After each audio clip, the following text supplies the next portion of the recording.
Good morning dear student, welcome to the way of solution number 1 study channel West Bengal. তো আমি তোমাদের Dalton sir. তোমরা এখন পাচ্ছ একটি মিক্সড জিকে প্র্যাকটিস ক্লাস, এবং এর আগে আমরা 6টা ক্লাস নিয়েছি মিক্সড জিকে প্র্যাকটিস। আজকে হচ্ছে ক্লাস নাম্বার 7। প্রত্যেকে যারা ক্লাসে কানেক্ট আছো, আমাদের যে ক্লাসগুলো হচ্ছে the way of solution Telegram গ্রুপে তোমরা লিংক পাচ্ছ। পাশাপাশি TWS একাডেমি অ্যাপে আমরা পেড কোর্স করাই। তো প্রত্যেকেই যারা কানেক্ট আছো, TWS একাডেমি অ্যাপ তোমরা প্লে স্টোর থেকে ডাউনলোড করতে পারবে, এবং এখানে পেড কোর্স অপশনে আসলে তোমরা আমাদের নতুন ব্যাচগুলো দেখতে পাচ্ছ। WBKPর জন্য নতুন একটা ব্যাচ শুরু হচ্ছে, ফাউন্ডেশন ব্যাচ, 5 মাসের একটা ব্যাচ। অর্থাৎ 5 মাসে আমরা টোটাল সিলেবাসটা এখানে শেষ করব, এবং তোমরা 15 মাস এই ব্যাচটা কিন্তু দেখতে পারবে। পাশাপাশি পঞ্চায়েতের পরীক্ষা রিলেটেড ব্যাচ কিন্তু আমরা করাচ্ছি। অন্যান্য রেল বা পিএসসি মিসলেনিয়াস, কেপি মেনের ব্যাচ রয়েছে। তো এইগুলো কিন্তু আমরা অলরেডি শুরু করেছি। প্রত্যেকে যারা ক্লাসে আছো, যদি মনে হয় আমাদের কাছে প্রস্তুতি নেবে, অবশ্যই TWS একাডেমি অ্যাপে গিয়ে তোমরা জয়েন করতে পারো। তো আমরা শুরু করছি আজকে এমসিকিউ প্র্যাকটিস। কোশ্চেন নাম্বার 1 বলছে, বঙ্কিমচন্দ্রের আনন্দমঠ উপন্যাসটি কোন বিদ্রোহের প্রেক্ষাপটে লেখা? অপশন এ চুয়ার বিদ্রোহ, অপশন বি নীল বিদ্রোহ, অপশন সি কোল বিদ্রোহ, অপশন ডি সন্ন্যাসী ও ফকির বিদ্রোহ। তো আনন্দমঠ এই উপন্যাসটি কিন্তু খুবই বিখ্যাত একটি উপন্যাস। আমরা জানি বঙ্কিমচন্দ্র চট্টোপাধ্যায়, যাকে সাহিত্য সম্রাট বলা হয়, তার লেখা এই আনন্দমঠ উপন্যাস। এটি প্রকাশিত হয় আমরা জানি 1882 সালে এটা প্রথম পাবলিশ হয়, এবং এখানে আমরা জানবো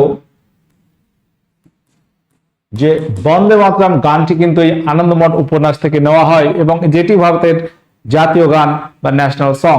আনন্দমঠ উপন্যাস থেকে নেওয়া তোমার বন্দে মাতরম, এটি 1896 সালের কংগ্রেসের কলকাতা অধিবেশনে প্রথম গাওয়া হয়, এবং প্রথম গেয়েছিলেন কবিগুরু রবীন্দ্রনাথ ঠাকুর, এবং সেই অধিবেশনের সভাপতি ছিল রহিমতুল্লাহ সাইনি। এই প্রশ্নগুলো কিন্তু পরীক্ষা আসে, এবং যে প্রশ্নটা ছিল আমাদের আজকের আনন্দমঠ উপন্যাসের যে প্রেক্ষাপট, সেটা হচ্ছে সেই সন্ন্যাসী এবং ফকির বিদ্রোহ। এই বিদ্রোহের প্রেক্ষাপটে কিন্তু লেখা হয়েছিল। সন্ন্যাসী ফকির বিদ্রোহ প্রায় 1763 থেকে আমরা দেখব দীর্ঘদিন চলতে থাকে। তো এখানে আর একটা প্রশ্ন আমরা বলতে পারি, নীল বিদ্রোহের প্রেক্ষাপটে আর একটা নাটক লেখা হয়, বিখ্যাত নাটক। সেই নাটকটা লিখেছিলেন দীনবন্ধু মিত্র। সেই নাটকটির নাম কি? নীল দর্পণ। সেটাও পরীক্ষায় দেয়। কোশ্চেন নাম্বার 2 তে আসি। নীল দর্পণ নাটকটি, যে কথাটা আমরা বলছিলাম, এই নীল দর্পণ নাটকটি লং সাহেব কোথা থেকে প্রকাশ করেন? নীল দর্পণ নাটক ইংরেজিতে অনুবাদ হয়, এবং অনুবাদকের নাম মাইকেল মধুসূদন দত্ত। নীল দর্পণ নাটকটি প্রথম প্রকাশিত হয় কোথা থেকে? ঢাকা, ময়মনসিংহ, কলকাতা নাকি হুগলি? এই লং সাহেব তিনি এটা প্রকাশ করেন, এবং তার জন্য তার জরিমানাও কিন্তু হয়েছিল। নীল দর্পণ নাটকটি রচয়িতা দীনবন্ধু মিত্র, এটা ইংলিশে অনুবাদ করেছিলেন মাইকেল মধুসূদন দত্ত, এবং লং সাহেব এটা বাংলাদেশের ঢাকা থেকে প্রকাশ করেছিল 1860 সাল নাগাদ। আমরা জানি বাংলাতে নীল বিদ্রোহ হয় 1859-60। এই সময়ে আমরা জানি যে নীল বিদ্রোহ হয়েছিল গোটা বাংলা জুড়ে। নীল চাষিরা বিদ্রোহ করেছিল, এবং নীল বিদ্রোহে নীল চাষিদের দুঃখ দুর্দশার কাহিনী এই নীল দর্পণ নাটকে ফুটিয়ে তুলেছিলেন দীনবন্ধু মিত্র। নীল দর্পণ থেকে যে প্রশ্নগুলো আসে আমি কিন্তু সংক্ষেপে আলোচনা করলাম। কে লিখেছেন, ইংরেজিতে কে অনুবাদ করেছেন, কোথা থেকে প্রকাশিত হয়, কত সালে। ওকে, প্রেক্ষাপটটা কি তোমরা বুঝতে পারছো। কোশ্চেন নাম্বার 3, কলকাতা বিশ্ববিদ্যালয়ের প্রথম আচার্য হলেন কে? ছিলেন কে?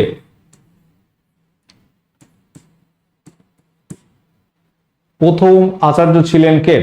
কলকাতা বিশ্ববিদ্যালয়, মাদ্রাজ এবং বোম্বাই, 3টে বিশ্ববিদ্যালয় আমরা জানি 1857 সালে এস্টাবলিশ হয়েছে, এবং উডের ডিসপ্যাচ 1854, উডের ডিসপ্যাচের ভিত্তিতে কলকাতা, বোম্বাই, মাদ্রাজ 3টে বিশ্ববিদ্যালয় তৈরি হয়। তাহলে কলকাতা বিশ্ববিদ্যালয় প্রতিষ্ঠিত হয়েছিল 1857 সাল। সেই সময় কে ছিল? লর্ড ক্যানিং ছিল ভারতের গভর্নর জেনারেল, তথা পরবর্তীতে তিনি ভারতের ভাইসরয় হবেন, প্রথম ভাইসরয় হবেন। তো সেই সময় আমরা দেখব যে প্রথম আচার্য হচ্ছেন লর্ড ক্যানিং। অপশন ডি এখানে সঠিক উত্তর হবে। পরবর্তী কোশ্চেন আসবো, কোশ্চেন নাম্বার 4, নিম্নের কে নরমপন্থী নেতা নামে খ্যাত? মডারেটস। আমরা জানি যে জাতীয় কংগ্রেস প্রতিষ্ঠিত হয় 1885 সালে এবং 1885 থেকে 1905 পর্যন্ত বা এই সময়ে কংগ্রেসের যে সমস্ত নেতৃবৃন্দ ছিল তারা মূলত 3P পলিসিতে চলত। 3P পলিসি অর্থাৎ পেয়ার, পিটিশন, প্লিজ, এরকম আবেদন নিবেদন নীতিতে চলতো। পরবর্তীকালে আমরা জানি 1907 সালে কংগ্রেসের সুরাট অধিবেশনে কংগ্রেসের মধ্যে দুটো ভাগ হয়। 1907 সালের সুরাট অধিবেশন, যেটাকে ইতিহাসে সুরাট ভাঙন বলা হয়, এই সুরাট ভাঙনে কি হয়? সুরাট ভাঙনে কংগ্রেস দুটো ভাগে ভাগ হয়, একদল নরমপন্থী, একদল চরমপন্থী। এই নরমপন্থী চরমপন্থীতে ভাগ হয় এবং এখানে আমরা যদি দেখি সেই সময় প্রথম যে সমস্ত নেতৃবৃন্দের নাম আসবে, গোপাল কৃষ্ণ গোখলে, উমেশচন্দ্র বন্দ্যোপাধ্যায়, দাদাভাই নৌরোজি, এগুলো সব নরমপন্থী নেতার দলে আমরা ধরতে পারি। পরবর্তী যারা ছিল বালগঙ্গাধর তিলক, বিপিন চন্দ্র পাল, অরবিন্দ ঘোষ, তারা ছিল চরমপন্থী। পরবর্তীকালে আমরা জানি যে নরমপন্থী চরমপন্থী আবার মিলে যাবে 1916 সালের কংগ্রেসের লখনৌ অধিবেশনে। ওকে, তাহলে এখানে গোপাল কৃষ্ণ গোখলে নরমপন্থী নেতৃবৃন্দের মধ্যে একজন ছিল। গোপাল কৃষ্ণ গোখলে, যিনি গান্ধীজি রাজনৈতিক গুরু, পাশাপাশি মোহাম্মদ আলী জিন্নাহ রাজনৈতিক গুরু, কিন্তু গোপাল কৃষ্ণ গোখলে ছিলেন। পরবর্তী কোশ্চেন আসবো, কোশ্চেন নাম্বার 5, কোন পত্রিকায় জাতীয় কংগ্রেস নামটি প্রথম উল্লেখিত হয়েছিল? জাতীয় কংগ্রেস শব্দটি প্রথম ব্যবহার হয়েছিল কোন পত্রিকায়? Option A Sandhya, option B New India, option C Bengali, option D Young India. সঠিক উত্তর কি হবে? তো কংগ্রেস কথার অর্থ হচ্ছে জনগণের সমাবেশ। কংগ্রেস কথাটি কিন্তু আমেরিকার ইতিহাস থেকে নেওয়া, আমেরিকার পার্লামেন্টের নামও দেখবে কংগ্রেস। ঠিক আছে, তো এখানে একটা পয়েন্ট আমরা মাথায় রাখবো যে এই জাতীয় কংগ্রেস বা ন্যাশনাল কংগ্রেস শব্দটি প্রথম ব্যবহার করেন সুরেন্দ্রনাথ ব্যানার্জি, SN ব্যানার্জি 1882 সালে বেঙ্গলি পত্রিকায়। 1882 সালে SN ব্যানার্জি সুরেন্দ্রনাথ ব্যানার্জি বেঙ্গলি পত্রিকায় প্রথম এটা ব্যবহার করেছিলেন। পরবর্তী কোশ্চেন আসবো, কোশ্চেন নাম্বার 6, নিম্নলিখিত কোন সংস্থাটি মহাত্মা গান্ধী প্রতিষ্ঠা করেননি? সবরমতী আশ্রম, সেবাগ্রাম আশ্রম, ফিনিক্স আশ্রম, বিশ্বভারতী। তো অপশনগুলো ভালো করে পড়ো। মহাত্মা গান্ধী প্রতিষ্ঠা করেননি কোন আশ্রমটি? সবরমতী আশ্রম, এটা আমরা জানবো মহাত্মা গান্ধী। সেবাগ্রাম আশ্রম তুমি জানো মহাত্মা গান্ধী। ফিনিক্স আশ্রম, এটা কিন্তু ভারতের বাইরে, সাউথ আফ্রিকাতে। এবং বিশ্বভারতী, এটা হচ্ছে রবীন্দ্রনাথ ঠাকুর।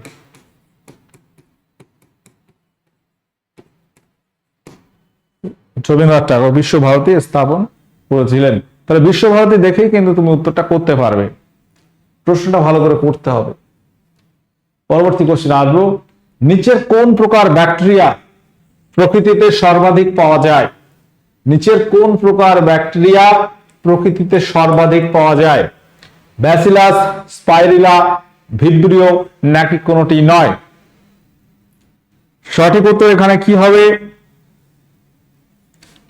নিচের কোন প্রকার ব্যাকটেরিয়া প্রকৃতিতে সবচেয়ে বেশি পাওয়া যায়? রাইট অ্যান্সার হয়ে যাবে অপশন নাম্বার এ, ব্যাসিলাস। এই ব্যাকটেরিয়া সব থেকে বেশি পাওয়া যায়। কোশ্চেন নাম্বার 8, চিত্রকূট জলপ্রপাত কোন রাজ্যে অবস্থিত?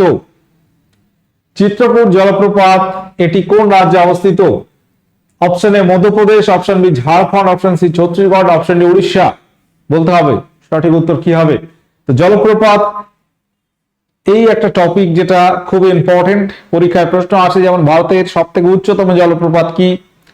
কর্ণাটকে আছে, কি বলতো, বারাহি নদীর উপরে কুঞ্চিকল জলপ্রপাত। পরবর্তী আমরা দেখব আরো অনেক উল্লেখযোগ্য জলপ্রপাত রয়েছে। এবং চিত্রকূট এটি হচ্ছে কোথায় বলতো, কোন নদীর উপরে? ভারতের নায়াগ্রা বলা হয়। চিত্রকূট জলপ্রপাতকে বলা হয় ভারতের নায়াগ্রা।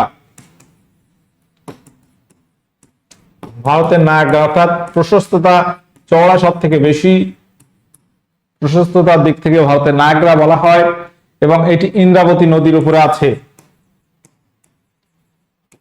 ইন্দ্রাবতী নদীতে। কোশ্চেন নাম্বার 9, টিএসএইচ এর ফুল ফর্ম কি হবে? টিএসএইচ একটি হরমোন, আমরা জানি। এর ফুল ফর্ম কি হবে? Somatotropic hormone, thyroid stimulating hormone, adrenocorticotropic hormone, thyroid somatotropic hormone. তো টিএসএইচ এটি কোথা থেকে নিঃসৃত হয় বলতে পারবে? কোন গ্ল্যান্ড থেকে বা কোন গ্রন্থি থেকে এটা নিঃসৃত হয় টিএসএইচ হরমোন? এর কাজ কি বলো? তো আমরা এখানে এই কোশ্চেনটা প্রথমে আগে অ্যান্সার করি। টিএসএইচ হচ্ছে thyroid stimulating hormone. Option number B এটা রাইট অ্যান্সার হবে। সোমাটোট্রপিক হরমোনকে বলা হচ্ছে STH, somatotropic hormone stage. Adenocorticotropic হরমোনকে বলা হচ্ছে এসিটিএইচ। এগুলো কিন্তু উল্লেখযোগ্য হরমোন।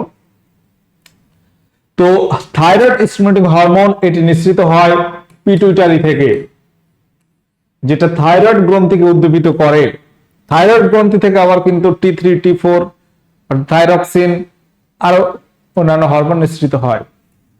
পিটুইটারি গ্রন্থি যাকে যেটা মানুষের মস্তিষ্কে থাকে, পিটুইটারি গ্রন্থি,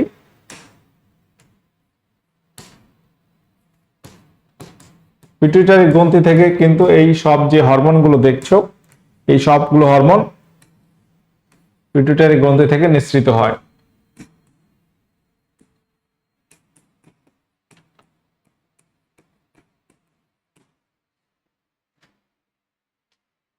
কোশ্চেন নাম্বার 10, ঘনত্বের একক কি? তো বিভিন্ন ভৌত রাশির এককগুলো তোমাদের পড়তে হবে এবং সেগুলো বুঝতে হবে, তাহলে মনে থাকবে, নয়তো মনে থাকবে না। ঘনত্ব এর একক কি হবে? ঘনত্ব মানে কি? কোন বস্তুর একক আয়তনে ভরকে বলা হয় ঘনত্ব। একক আয়তনে ভর, অর্থাৎ এই একটা পেন কতটা আয়তন দখল করে আছে এবং এর ভর কতটা, তাহলে ভর ভাগ আয়তন, তাকে আমরা বলি ঘনত্ব। ঘনত্ব যেটাকে ইংলিশে আমরা বলি ডেনসিটি, ডি বলা হয়, এটা হচ্ছে এম ভাগ ভি, ভর ভাগ আয়তন।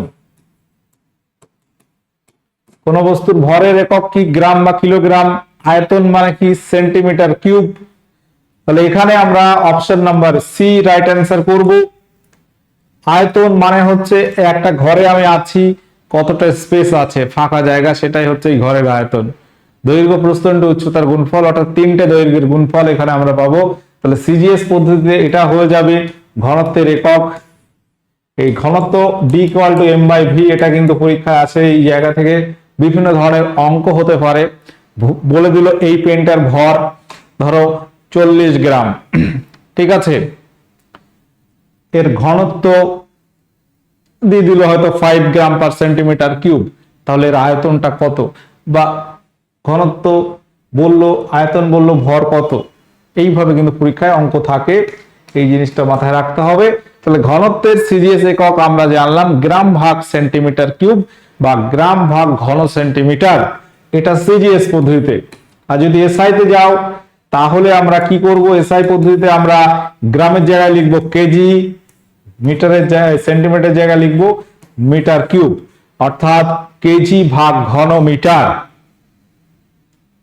কোশ্চেন নাম্বার 11, কালবৈশাখী ঝড়ে টিনের চাল আকাশে ওড়ে, এই যে ঘটনাটি তুমি ব্যাখ্যা করবে কোন সূত্রের দ্বারা? তো আমরা অনেক সময় দেখে থাকি বিভিন্ন ঝড়, হঠাৎ ঝড়ে বিভিন্ন টিনের চাল বা খড়ের চাল এগুলো উড়ে যায়। এটা কেন হয়? এর একটা বৈজ্ঞানিক ব্যাখ্যা আছে, এবং সেটা কি, কোন সূত্র দ্বারা ব্যাখ্যা করা যায়? অপশন এ আর্কিমিডিসের সূত্র, অপশন বি নিউটনের দ্বিতীয় গতিসূত্র, অপশন সি বার্নৌলির তত্ত্ব, অপশন ডি টরিসেলির সূত্র। এটা অপশন সি হবে রাইট অ্যান্সার। বার্নৌলির তত্ত্বের দ্বারা এটি ব্যাখ্যা করা যায়। বার্নৌলির তত্ত্ব অনুসারে বলা হচ্ছে যে যদি প্রবাহের গতিটা বৃদ্ধি পায়, তাহলে সেখানে চাপ কমে যাবে। একটা চাল, ঠিক আছে, ধরো এটা একটা টিনের চাল, এর ভিতরে ঘর আছে, ঘরে বায়ু আছে, এই এই তো বায়ুতে একটা চাপ থাকবে, নর্মাল একটা টেম্পারেচার। যখন এই উপর দিয়ে খুব দ্রুত বায়ু প্রবাহিত হবে, বলা হচ্ছে এই স্থানে চাপটা কমে যাবে, চাপ কমে যাবে। আর ভিতরে একটা চাপ ছিল, ভিতরে একটা চাপ অলরেডি ছিল, আর উপর দিয়ে যখন ভীষণ স্পিডে বায়ু প্রবাহিত হচ্ছে, তখন এখানে একটা নিম্নচাপ তৈরি হবে। যেহেতু এখানে চাপটা ভিতরের চাপের থেকে কমে যাচ্ছে, সেহেতু এই ঘরের ভিতরে বায়ু ঊর্ধ্বমুখী চাপ প্রয়োগ করবে, আর সেই ঝড়ে যে এটা উপরের দিকে ঠেলবে আর বাইরের বাতাস উড়িয়ে নিয়ে চলে যাবে। ঠিক বার্নৌলির তত্ত্বের দ্বারা আমরা অনেক জিনিস ব্যাখ্যা করতে পারি। ট্রেন দেখবে, ট্রেন স্টেশনে যখন দাঁড়াবে, বিভিন্ন যেখান দিয়ে দূরপাল্লা ট্রেন যায়, তবে অ্যানাউন্স করে যে এখন দূরপাল্লা ট্রেন যাবে, সবাই নিরাপদ দূরত্বে সরে দাঁড়ান। অর্থাৎ ট্রেনের ধরো ট্রেন যাচ্ছে, একদম পাশাপাশি যদি থাকে, ট্রেন কিন্তু টেনে নেবে। অর্থাৎ কি হবে, ওই ট্রেন যখন স্পিডে যাচ্ছে, পার্শ্ববর্তী অঞ্চলে নিম্নচাপ তৈরি হবে, চাপটা খুব কমে যাবে, এবং তার ঠিক পরে বায়ুটার চাপটা বেশি থাকবে, ঠেলবে তোমার ট্রেনের দিকে, তো দুর্ঘটনা ঘটে। পাশাপাশি একটা ক্রিকেট বল বা ফুটবল সুইং করে কিন্তু একই রকম। দেখবে ক্রিকেটাররা খেলার সময়, যখন বোলাররা দেখবে অনেক সময় বলটা রুমাল দিয়ে ঘষতে থাকে, তারা কি করে, একটা বল, ধরো এটা একটা ক্রিকেট বল এরকম, তো একটা সাইড তারা মসৃণ করতে চায়, খুব প্লেন বা মসৃণ, আর একটা এমনি বল খেলতে খেলতে একদিকে খসখসে হয়ে যায়, একদিক মসৃণ করবে, একদিকে খসখসে থাকবে। যেই বলটা বোলার করছে, মাটিতে পড়ে দেখবে বায়ুতে একদিকে বাধা বেশি পাবে, একদিকে কম পাবে, সেই জন্য দেখবে সামান্য ডিরেকশন চেঞ্জ হচ্ছে, যেটাকে সুইং বলা হয়। ফুটবলেও দেখা যায়, ক্রিকেটও দেখা যায়। এটা হচ্ছে এই জন্যই, এটাও বার্নৌলির তত্ত্ব দ্বারা আমরা ব্যাখ্যা করতে পারি। তাহলে বার্নৌলির তত্ত্ব দিয়ে আমি কিন্তু অনেক কথা বললাম, যে ট্রেন চলাচলের সময় নিরাপদ দূরত্বে সরে দাঁড়াতে বলা হয়, বা দুটো জাহাজ সমুদ্রে, বা দুটো গাড়ি একটা রাস্তায় যাচ্ছে স্পিডে, পাশাপাশি গেলে কিন্তু অ্যাক্সিডেন্ট হয়ে যায়, দুটো গাড়ি একসঙ্গে টাচ করে যেতে পারে, বা দুটো জাহাজ যদি পাশাপাশি যায় সেক্ষেত্রে কিন্তু কাছাকাছি চলে আসে। কোশ্চেন নাম্বার 12 বলছে, কোন প্রকার রাসায়নিক পদার্থ বিউটি পার্লারের হেয়ার কাটিং এ ব্যবহৃত হয়? তো বিউটি পার্লার হেয়ার কাটিং এ ব্যবহৃত option A sulphur, option B phosphorus, option C silicon, option D iron. তো এখানে মনে রাখবে, সালফার ঘটিত পদার্থ বিউটি পার্লারে হেয়ার কাটিং এ ব্যবহৃত হয়। কোশ্চেন নাম্বার 13, ধর্মীয় স্বাধীনতা অধিকার সংবিধানের কোন কোন ধারায় উল্লেখিত হয়েছে? ধর্মীয় স্বাধীনতা অধিকার, right two freedom of religion, এটি কোন কোন আর্টিকেলে আছে? সঠিক উত্তর কি হবে? অপশন এ 14 থেকে 18, অপশন বি 19 থেকে 22, অপশন সি 23-24, অপশন ডি 25 থেকে 28। তো এখানে আমরা জানি ভারতবর্ষের সংবিধানে প্রত্যেক ভারতের নাগরিককে 6 ধরনের মৌলিক অধিকার দেওয়া হয়েছে, তার মধ্যে একটি হচ্ছে ধর্মীয় স্বাধীনতার অধিকার। 14 থেকে 18 কি আছে? রাইট টু ইকুয়ালিটি বা সাম্যের অধিকার। এই সাম্যের অধিকার ধারা 14 থেকে 18 টোটাল 5টি আর্টিকেলে রয়েছে। 19 থেকে 22 রাইট টু ফ্রিডম, স্বাধীনতার অধিকার, স্বাধীনতার অধিকার। 23-24 আর্টিকেলে রয়েছে শোষণের বিরুদ্ধে অধিকার, শোষণের বিরুদ্ধে অধিকার। পাশাপাশি আমরা দেখব ভারতের সংবিধান আমাদের মৌলিক অধিকার কটি? 6টি বা 6 ধরনের মৌলিক অধিকারের মধ্যে, তাহলে 4টি এখানে বলা হচ্ছে সাম্যের অধিকার, স্বাধীনতা অধিকার, শোষণের বিরুদ্ধে অধিকার, ধর্মীয় স্বাধীনতা অধিকার, আর একটা রয়েছে সংস্কৃতি এবং শিক্ষা বিষয়ক অধিকার, কালচারাল অ্যান্ড এডুকেশনাল রাইট, আর একটা রয়েছে সাংবিধানিক প্রতিবিধান অধিকার। সম্পত্তির অধিকার, যেটা আগে মৌলিক অধিকার ছিল 1978 সালে 44তম সংশোধনী দ্বারা, সেটা মৌলিক অধিকার থেকে বাদ গেছে, সেটা এখন আইনি অধিকারের মধ্যে অন্তর্ভুক্ত হয়েছে। কোশ্চেন নাম্বার 14 বলছে, মৌলিক অধিকারের মুখ্য উদ্দেশ্যটা কি? এই যে ভারতের সংবিধানে ভারতের নাগরিকদের একটা মৌলিক অধিকার দেওয়া হয়েছে, এর কারণ কি? তো মৌলিক অধিকার ভারতের সংবিধানে রয়েছে পার্ট 3-তে, এবং ধারা নাম্বার আমরা যদি দেখি 12 থেকে 35 নাম্বার ধারা জুড়ে এই মৌলিক অধিকারগুলো ব্যাখ্যা করা হয়েছে। তো এখানে সঠিক উত্তর কি হবে? অপশনে বিচার বিভাগের নিরাপত্তা নিশ্চিত, সমাজতান্ত্রিক রাষ্ট্র ব্যক্তিগত স্বাধীনতা নিশ্চিত করা নাকি কোনোটি নয়। তো মৌলিক অধিকার কেন আছে? ব্যক্তিগত স্বাধীনতা নিশ্চিত করার উদ্দেশ্যে। কোশ্চেন নাম্বার 15, ভারতের মূলধনের রাজধানী বলা হয় কোন শহরকে? ভারতের মূলধনের রাজধানী বলা হয় কোন শহরকে? ভারতের ইকোনমিক ক্যাপিটাল বা মূলধনের রাজধানী বলা হয় অপশন নাম্বার বি মুম্বাই শহরকে। অপশন নাম্বার বি মুম্বাইকে ভারতের প্রবেশদ্বারও বলা হয়, মুম্বাইকে ভারতের হলিউড বলা হয়। ঠিক আছে, Kolkata city of joy, city of palace, city of buildings, Delhi এশিয়ার রোম বলা হয়, ভারতের রাজধানী চেন্নাই ভারতের ডিট্রয়েট বলা হয়। এগুলো ইম্পর্টেন্ট কিছু পয়েন্ট। কোশ্চেন নাম্বার 16, আইপিএল 2026 কোন দল চ্যাম্পিয়ন হলো? 2026 সালে আইপিএল প্রতিযোগিতায় চ্যাম্পিয়ন হয়েছে কোন দল? আইপিএল ইন্ডিয়ান প্রিমিয়ার লিগ, এই নিয়ে 19 বার আইপিএল টুর্নামেন্ট হলো 2008 সাল থেকে 2026 সাল। 2026 সালে জিতেছে আরসিবি, আরসিবি এই নিয়ে দুবার জিতলো পরপর। 2025 সালে জিতলো, দীর্ঘ 18 বছর পরে জিতেছিল এবং পরপর তারা দুবার চ্যাম্পিয়ন হয়ে গেল। 2026 সালেও তারা চ্যাম্পিয়ন হলো। সব থেকে সফল দল মুম্বাই এবং চেন্নাই 5 বার করে পেয়েছে, কেকেআর 3 বার, আরসিবি 2 বার। ভারতের প্রথম রাজ্যসভার চেয়ারম্যান কে ছিলেন? কোশ্চেন নাম্বার 17, প্রথম রাজ্যসভার চেয়ারম্যান। তাহলে রাজ্যসভার চেয়ারম্যান পদটা মানে কার পদ? এটা হচ্ছে ভাইস প্রেসিডেন্ট। প্রশ্নটা ভালো করে পড়ো। রাজ্যসভার চেয়ারম্যান হচ্ছে ভাইস প্রেসিডেন্ট বা উপরাষ্ট্রপতি পদ।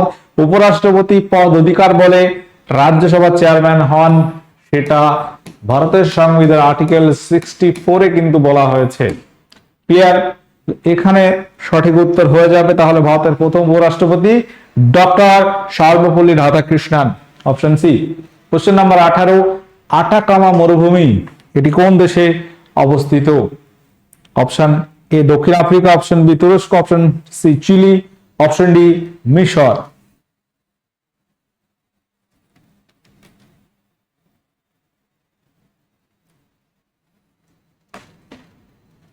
আটাকামা মরুভূমি এটা চিলিতে আছে, মিশরে আছে সাহারা মরুভূমি। কোশ্চেন নাম্বার 19, ভারতীয় রুপি প্রতীকটি কে ডিজাইন করেছিলেন? সঠিক উত্তর কি হবে বলো প্রত্যেকে? ভারতের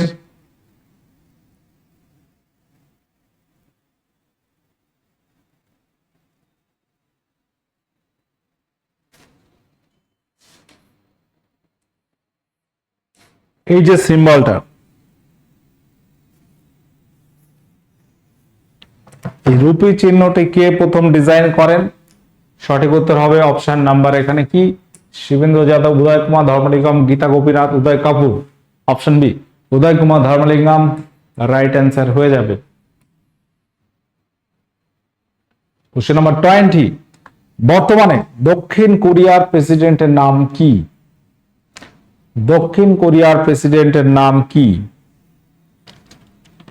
সঠিক উত্তর এখানে আমরা কি করব? লি জে মিয়ং, কিম কুন হি, হং জুন পিও, ইয়ন সুক ইয়ল। দক্ষিণ কোরিয়া বর্তমান রাষ্ট্রপতির নাম হচ্ছে লি জে মিয়ং। কিছু কিছু ইন্টারন্যাশনাল আমাদের রাষ্ট্রপতি প্রধানমন্ত্রীর পদ জানতে হবে, আমরা আলোচনা করতে থাকবো ক্লাসগুলোতে, তোমরা ক্লাসগুলো কন্টিনিউ করো। আচ্ছা, আমাদের প্রচুর ব্যাচ কিন্তু হচ্ছে, কিছু ব্যাচের নাম আছে, কিছু অলরেডি হচ্ছে। তোমরা TWS একাডেমি অ্যাপে যাবে, পেড কোর্স অপশনে গেলে দেখতে পাবে সব রকম পরীক্ষার ব্যাচ আমরা করাচ্ছি। সব রকম বলতে যেগুলো আমাদের খুবই উল্লেখযোগ্য রাজ্যের পরীক্ষা, কেন্দ্রের পরীক্ষা, যেমন রেল, এসএসসি, জিডি, এমটিএস। ঠিক আছে, আমাদের রাজ্যের মধ্যে WBP, KP, panchayat, miscellaneous, flagship, পাশাপাশি এনএম, জিএনএম আমরা করিয়েছিলাম, আপার প্রাইমারি এগুলো কিন্তু আমরা করিয়ে থাকি। কোশ্চেন নাম্বার 11, ভারতের উপকূলবর্তী রাজ্যের সংখ্যা কয়টা? উপকূল অর্থাৎ সমুদ্র তীরবর্তী যে রাজ্যগুলো আছে, এই যে গুজরাট থেকে শুরু করে আমাদের পশ্চিমবঙ্গ পর্যন্ত টোটাল কটি রাজ্যের সীমানা আছে? এদিকে আরব মহাসাগর, দক্ষিণে ভারত মহাসাগর, পূর্বে বঙ্গোপসাগর। টোটাল আমরা যদি দেখি, গুজরাট, মহারাষ্ট্র, গোয়া 3টে হলো, কর্ণাটক 4টে, কেরালা 5টা, তামিলনাড়ু 6টা, এদিকে অন্ধ্রপ্রদেশ 7, উড়িষ্যা 8, পশ্চিমবঙ্গ 9।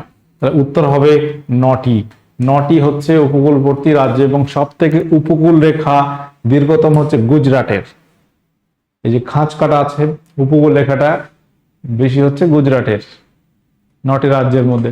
পশ্চিমবঙ্গ কতগুলি রাজ্যের সঙ্গে সীমানা ভাগ করছে, অর্থাৎ পশ্চিমবঙ্গ কটা রাজ্য দিয়ে বেষ্টিত, বা পশ্চিমবঙ্গের সঙ্গে কটা রাজ্যের সীমানা আছে? পশ্চিমবঙ্গের সঙ্গে আমরা জানি 3টি দেশের সীমানা আছে। ওয়েস্ট বেঙ্গলের সঙ্গে 3টে দেশ কি? নেপাল, ভুটান, বাংলাদেশ। এবং রাজ্যের মধ্যে আমরা যদি দেখি, আমাদের প্রতিবেশী রাজ্য উড়িষ্যা আছে, ঝাড়খণ্ড আছে, বিহার আছে, সিকিম আছে, আসাম আছে। টোটাল 5টি রাজ্যের সঙ্গে আমাদের সীমানা আছে। ক্লিয়ার? পরবর্তী কোশ্চেন আসবো, কোশ্চেন নাম্বার 23, জাতীয় উদ্যান অর্থাৎ ন্যাশনাল পার্ক, এখানে কি সংরক্ষণ করা হয়? সামগ্রিক বাস্তুতন্ত্র, ফ্লোরা, ফনা, কেবল ফোনা।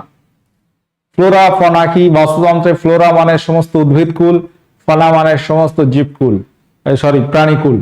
ফনা মানে প্রাণী, ফ্লোরা মানে উদ্ভিদ। তো বাস্তুতন্ত্রের এই যে ফ্লোরা, ফনা, তাহলে বুঝতে হবে আগে জাতীয় উদ্যানে সংরক্ষণ করা হয় সমস্ত রকম ফ্লোরা এবং ফনা। কোশ্চেন নাম্বার 24, শ্বেত পণ্য বা হোয়াইট গুড বলতে কি বোঝায়? স্থায়ী ভোগ্য দ্রব্য, শৌখিন দ্রব্য, সামাজিক দ্রব্য, নাকি কোনোটি নয়? হোয়াইট গুডস বলতে কি বোঝায়? যেটা স্থায়ী ভোগ্য দ্রব্য সেটাকে হোয়াইট গুডস বলা হয়। কার মৃত্যুদিন পালিত হয় শহীদ দিবস হিসাবে? কার মৃত্যুদিন পালিত হয় শহীদ দিবস হিসাবে? ক্ষুদিরাম বসু, মহাত্মা গান্ধী, ভগৎ সিং, মাস্টারদা, সূর্য সেন। সঠিক উত্তর কি হবে এখানে?